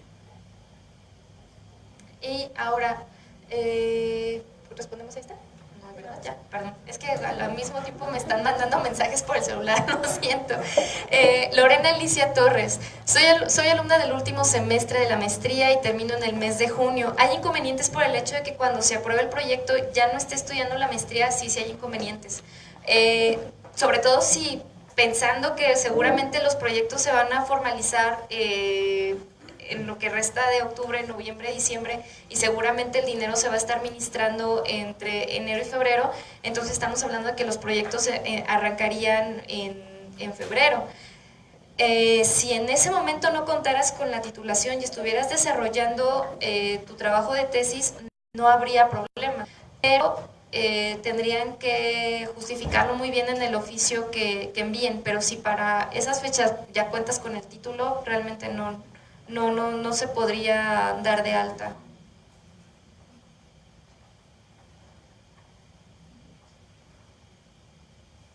Estamos de acuerdo de que responde. Javier Jiménez, sobre el formato de prepropuesta, ¿cuáles son las diferencias entre título de la solicitud y título de la prepropuesta? En realidad no hay ninguno. O sea, lo que pasa es que son dos etapas del proceso diferentes. De hecho, en un momento más vamos a hacer un ejemplo. ¿Sí hay diferencias, Norma? ¿No, verdad?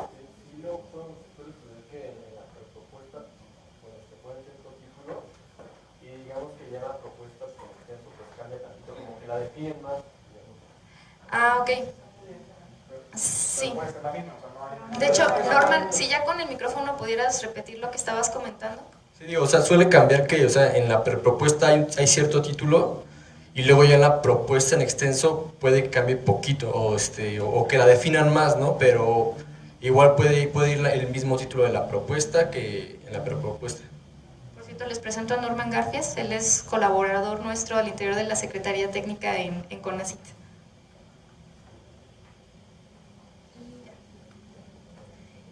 Javier Jiménez nos pregunta sobre la demanda 1, estudio 1, estimaciones de pobreza con escala municipal o mayor solo serían plausibles para 2010 y con menor probabilidad 2015.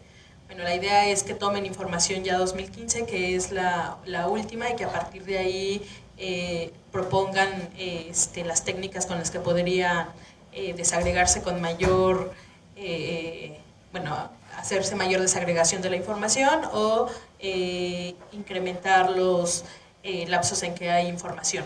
Y la pregunta también dice, ¿Coneval tiene idea o exploración de bases de datos adicionales a las de INEGI? No, Coneval por ley está sujeto a utilizar únicamente la información que genera INEGI para la medición de la pobreza y no se tiene información adicional. Bien, si regresamos aquí a la sala presencial, ya estaba... A ver, Está muy viciado el aire. sí, se puede aumentar un poquito más. No es calor, es como que falta aire. Muy bien. Bueno, en esta ronda ya tenía identificado 2 personas. Si pueden levantar la mano, por favor. ¿Quiénes tienen consulta? Era 1, 2, 3. ¿Alguien más? ¿No? Bueno, estas 3 preguntas por el momento.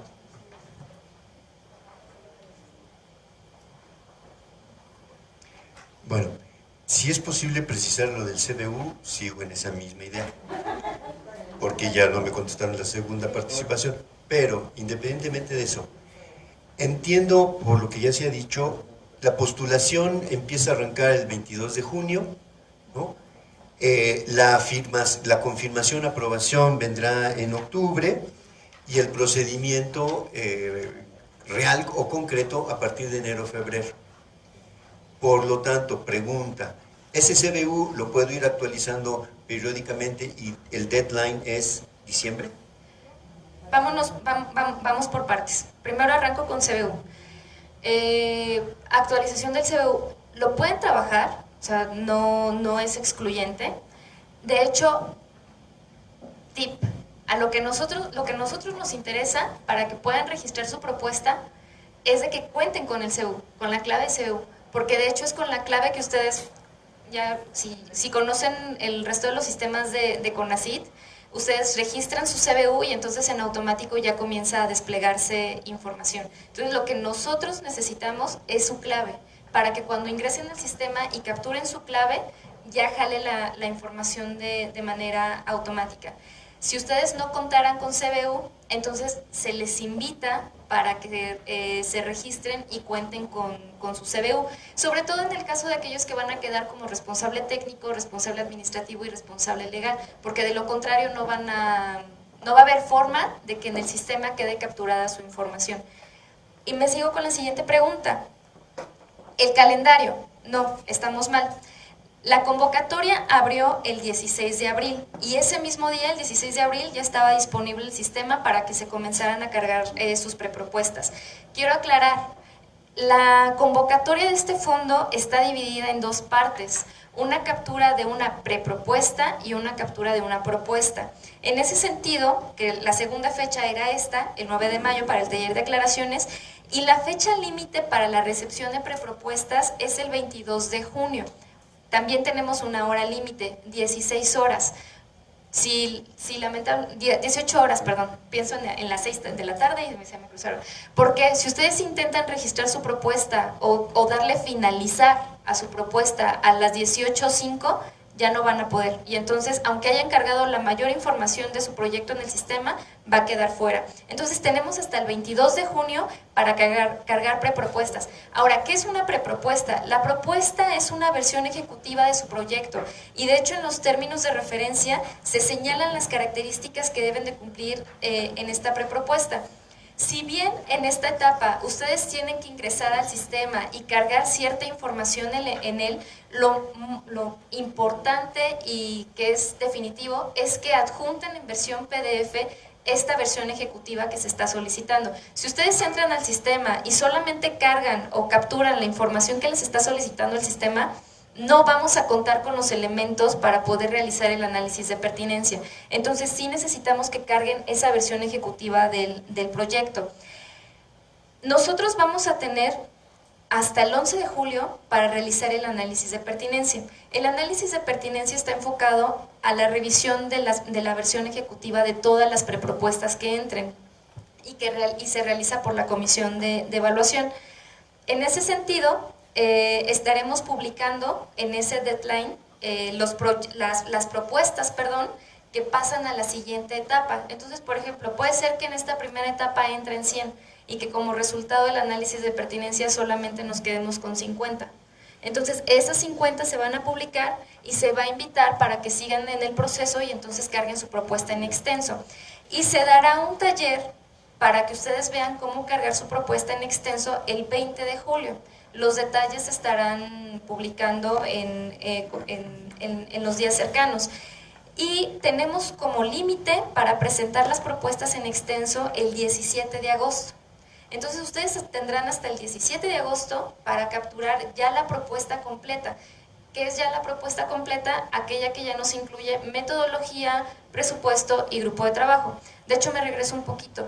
En la versión ejecutiva de su proyecto no es necesario que nos incluyan presupuesto, no es necesario que ya incluyan equipo de trabajo ni metodología. Realmente es una versión muy chiquitita que tal vez no escape más allá de las 10 cuartillas, donde ustedes pongan cuál es el objetivo general del proyecto, objetivos específicos, antecedentes, etcétera. Toda esta información ustedes la van a poder encontrar en los términos de referencia. Y finalmente los resultados se van a publicar a más tardar el 19 de octubre. Esto quiere decir que nosotros entre el 17 de agosto y el 19 de octubre estaremos realizando la evaluación de las propuestas. ¿Cómo se realiza la evaluación de las propuestas? Igualmente se divide en dos partes. De hecho son tres.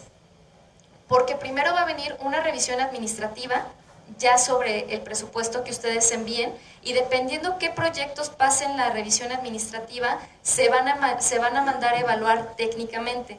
Esta evaluación corre a cargo de los miembros del registro CONACYT de evaluadores acreditados y normalmente es una evaluación por pares, o más bien debe ser una evaluación por pares, en el sentido de que al menos tengamos un dictamen en el mismo sentido.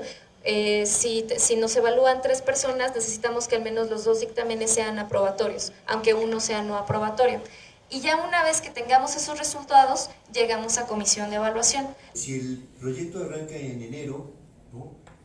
La licenciatura en la UAM Xochimilco la terminarían en julio, aunque el proyecto todavía siga hasta diciembre.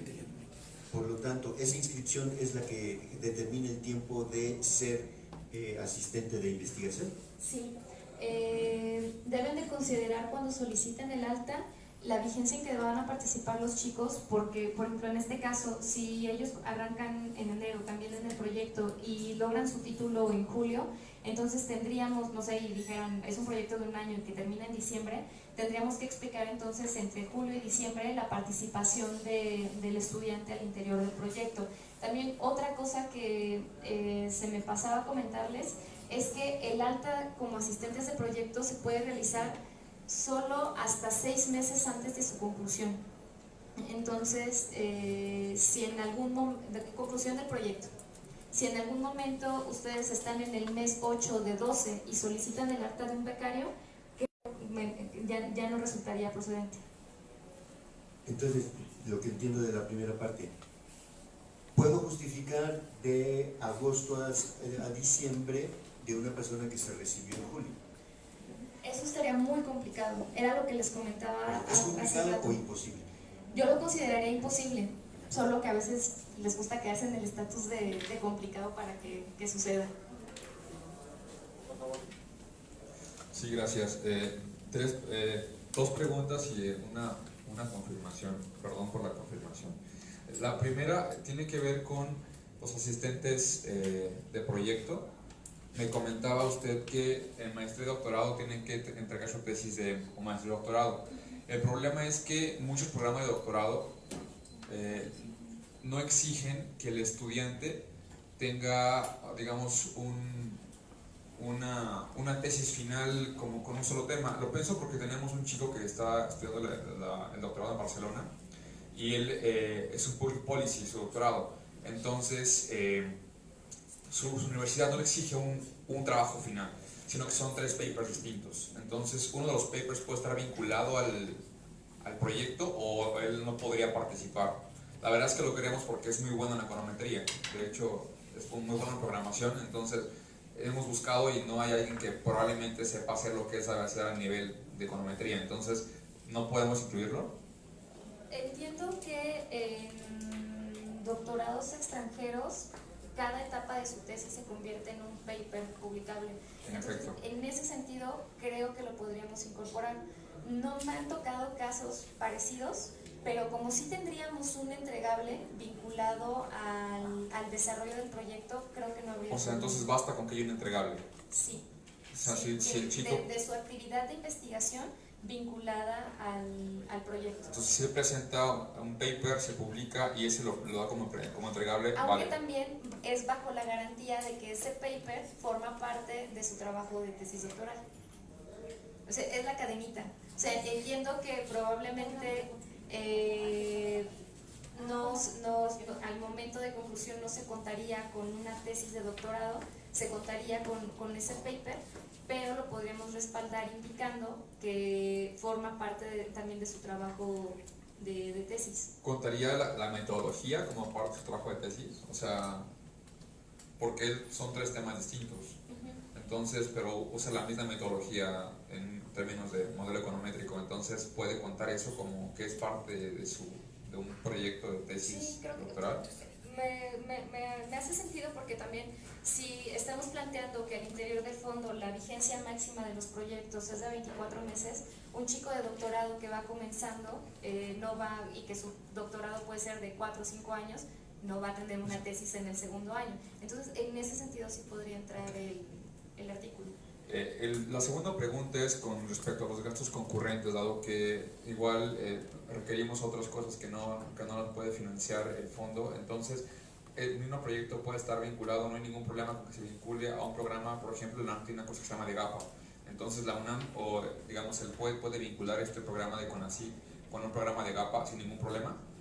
Sí, bueno, ahí estamos hablando de que entonces el fondo, el proyecto estaría recibiendo financiamiento como de 2 instituciones o de 2 figuras. Así es. Ahí creo que se tendría que revisar el caso, porque una cosa es que el recurso venga directamente de la institución a que un segundo externo estuviera inyectándole dinero al proyecto. Se lo pregunto porque la única forma en que la UNAM o que el PUED le pueda dar recursos concurrentes a este proyecto es justificarlo porque hay un proyecto. O sea, no le podemos decir a la UNAM, danos más dinero sin ningún proyecto que te presentemos. Por eso lo pregunto. Sí, tendremos que hacer una revisión más detallada. Ok, perfecto. Y la tercera pregunta entonces, ¿basta entonces para el 22 de junio solamente se requiere presentar el proyecto en versión ejecutiva? Sí, de hecho, en el momento en el que ya entremos al sistema se van a dar cuenta de cuáles son las pantallas que ustedes deben de llenar, y lo que sí es muy importante es que adjunten el documento PDF. Ok, bueno, gracias, es todo. Hay dos personas más que han levantado la mano, por favor.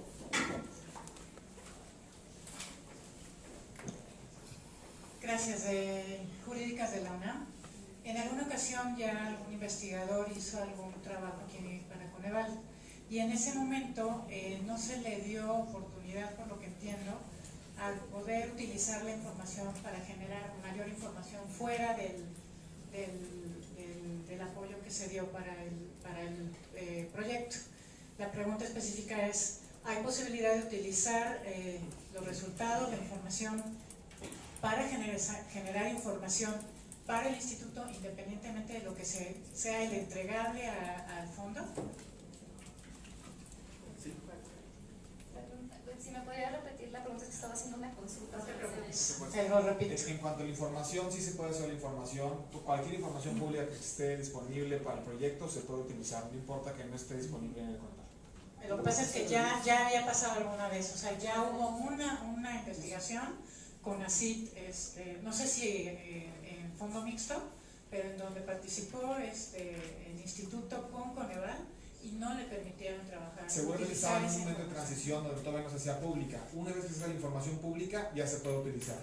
Sí, exactamente, en los proyectos de Coneval, ¿no? Fuera del fondo, tenemos digamos, un parámetro, un principio que es durante el proceso de investigación, esa información se mantiene todavía reservada. Una vez hecha pública, ya se puede utilizar por terceros. Perfecto, gracias. Sí.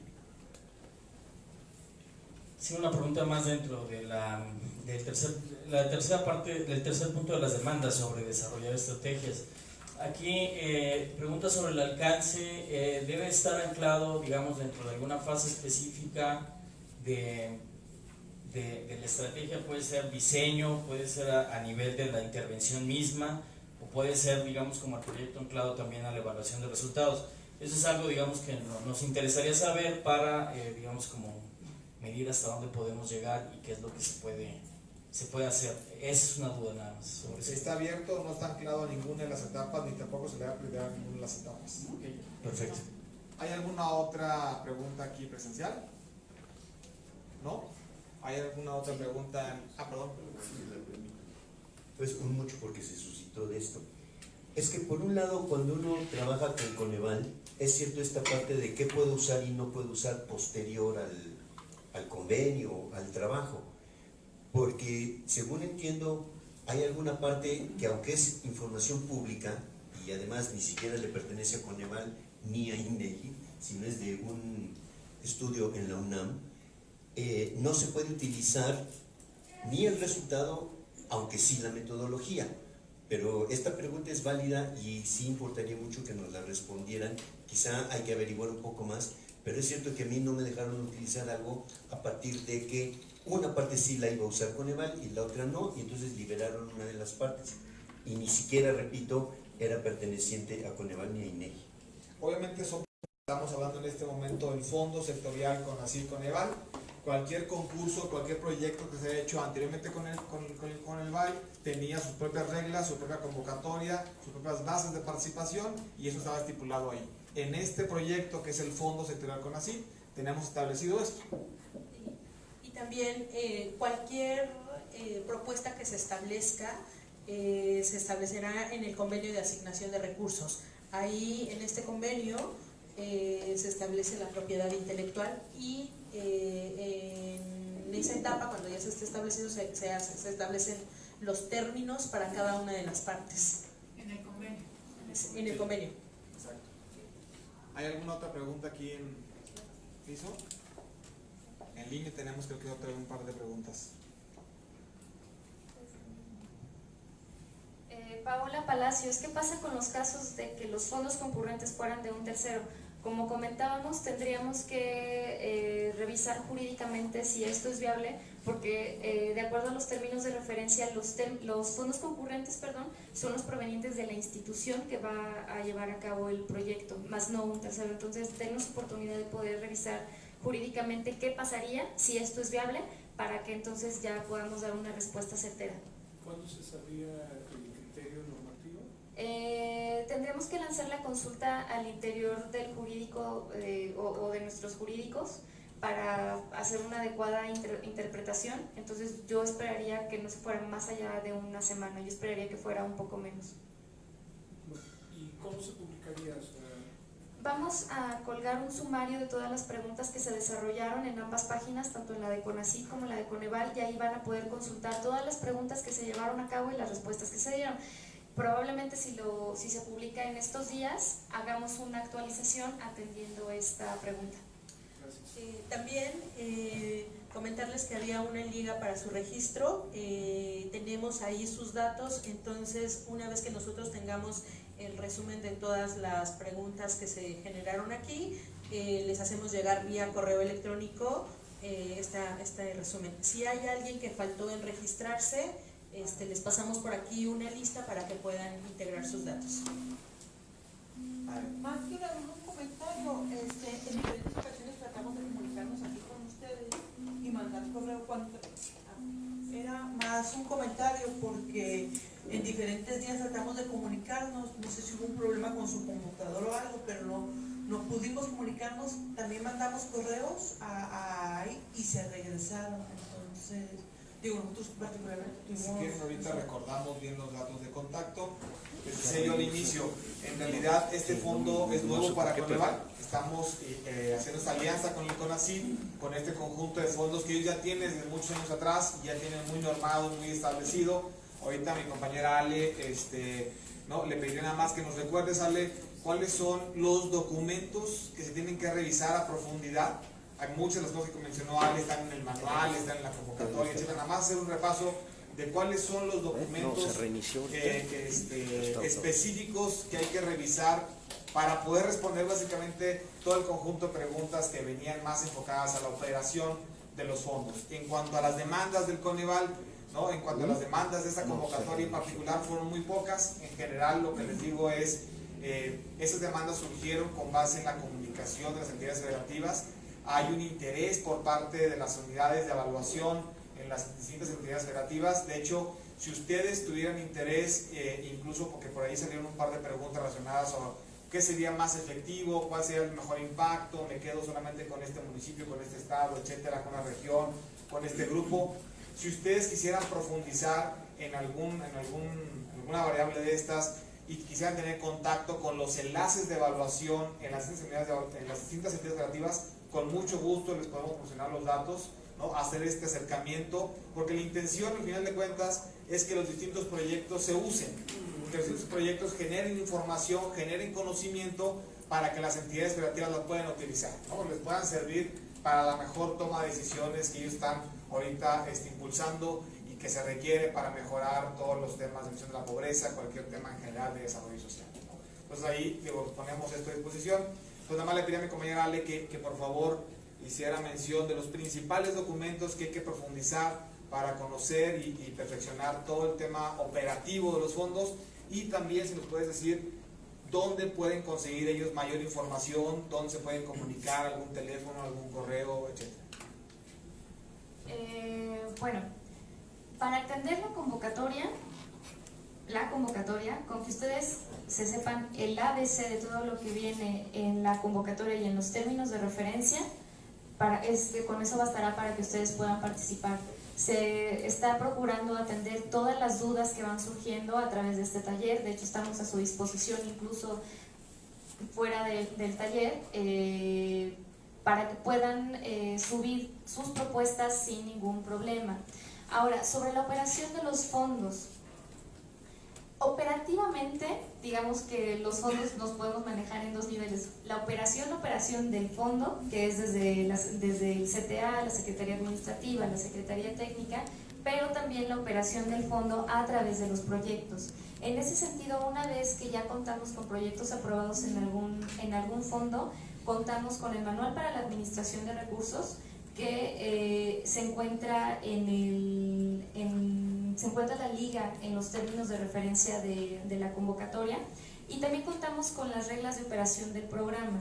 Todos los fondos sectoriales con los que cuenta CONACYT, con diferentes sectores de la administración pública, forman un programa, el programa S192, que es el programa de fortalecimiento de las capacidades en los sectores administrativos de la APF.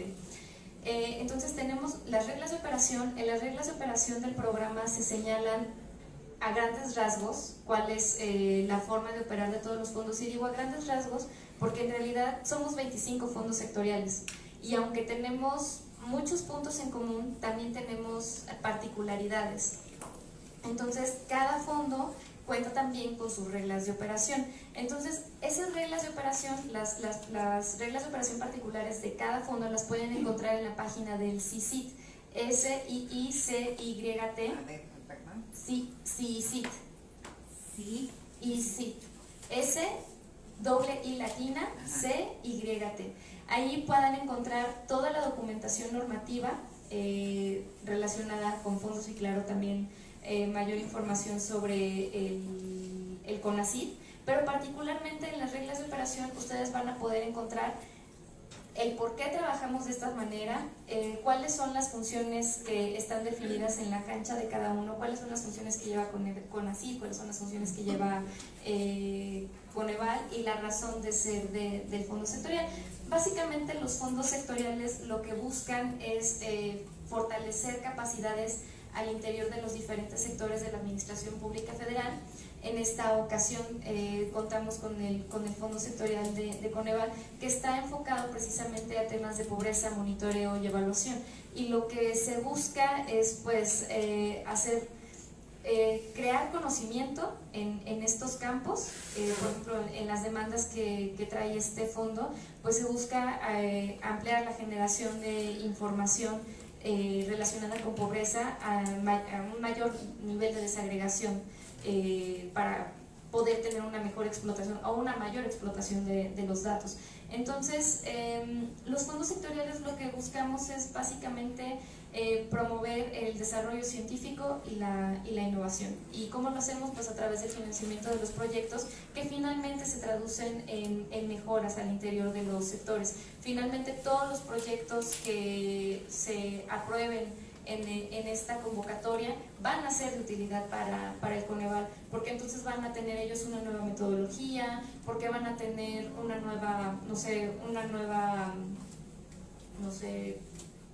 gran base de datos a nivel nacional, pero que ahora puedan tener a nivel manzana para analizar los datos de nivel pobreza, o un análisis que a lo mejor anteriormente no se había hecho porque no se contaba con los recursos para financiar el proyecto. Entonces, como ven, se trata de hacer un círculo virtuoso entre los sectores de la administración pública, pero también con las instituciones de educación.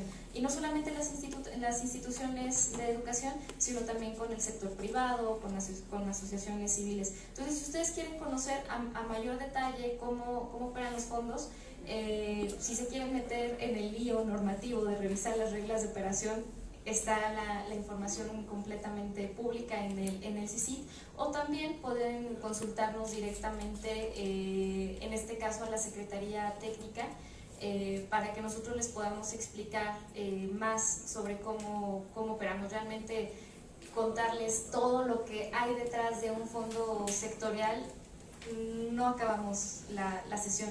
Tenemos al CTA, tenemos la Secretaría Administrativa, tenemos la Secretaría Técnica, y cada uno, tenemos la Comisión de Evaluación, y cada uno juega un rol fundamental al interior del fondo. Entonces, si quieren mayor información, por favor consulten la información que se encuentra pública, o bien comuníquense con nosotros. Les repito nuevamente, mi correo es eamartinez@conacid.mx. De cualquier modo, mi correo también está en los datos de la convocatoria y los términos de referencia, y aunque no me sé el número telefónico del consejo, mi extensión es la 4519. Yo sí no sé. A ver, Norma. A ver, aquí para que quede grabado. 53 22 7700. Y ya a la extensión 4519, y con gusto les podemos atender. Si no llego a contestar, por favor un correo electrónico, pero con mucho gusto resolvemos todas sus dudas. Pues bueno, muchísimas gracias. La verdad es que ha sido bien interesante ver toda la inquietud, toda la participación que hay detrás de esto. Esperamos que de aquí al 21-22 de junio, a más tardar a las 6 de la tarde, ¿no?, puedan enviar su prepropuesta como están establecido ya en la convocatoria, en las bases. Y bueno, seguimos comunicándonos por cualquier duda que lleguen a venir.